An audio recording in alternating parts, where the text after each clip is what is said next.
Epilogue. And that ends the story. The Changeling Queen finished recounting her second tale, her daughter having been listening in and taking notes the entire time. The Hives prospered, as did Equestria. The damage done by the Empress of old was repaired, stronger than ever. She sounded mean, Avia commented, speaking for the first time in a while. The Queen chuckled. She was. Oh, she was. But for all of her power, she just made those that she wronged more powerful. The EUP got its new technology, vowing never to let an enemy like that do such damage again. And the Equestrian Changeling Alliance still holds to this day.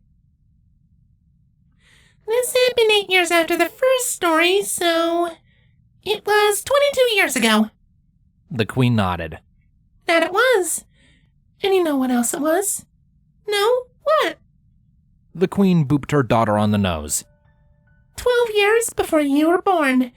A day which brought myself and the Hive untold joy. The 10-year-old royal nymph beamed joyfully. Really? Of course. The Queen said with a chuckle, nuzzling her daughter. Just don't think this means you're getting another story. Aww. It's late, Avia, the Queen stated. You should get some sleep. Princess Avia sighed, her yawn betraying how tired she truly was. Okay, Mama. I'll tell you more stories another time. I promise. That got the nymph to brighten up. Okay. Night-night. The older royal changeling smiled. Good night. The Queen kissed her child on the head, the nymph laying her head on the pillow and quickly allowing sleep to claim her. The Changeling Queen stood up, examining her daughter for a moment. She shared her mother's lavender chitin, sparkling eyes, and deep blue mane.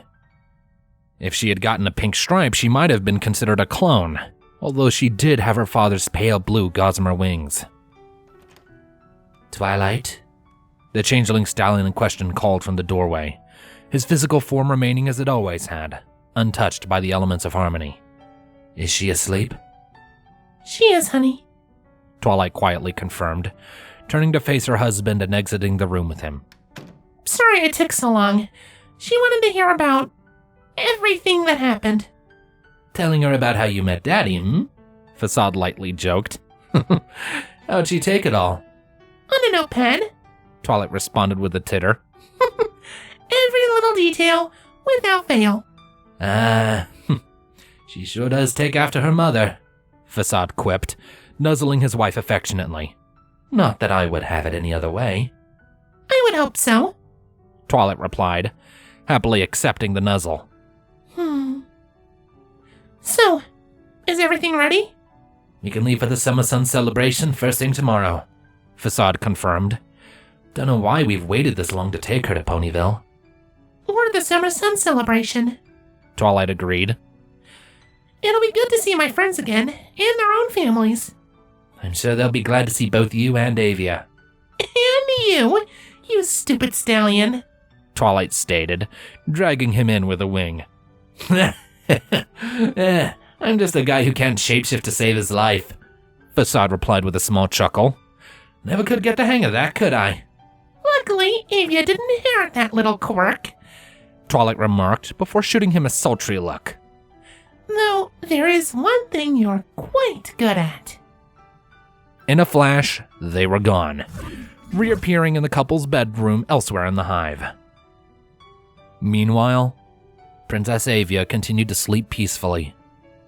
Her mind was filled with the heroic ideas she held of both her parents, standing against an evil monster that threatened them all.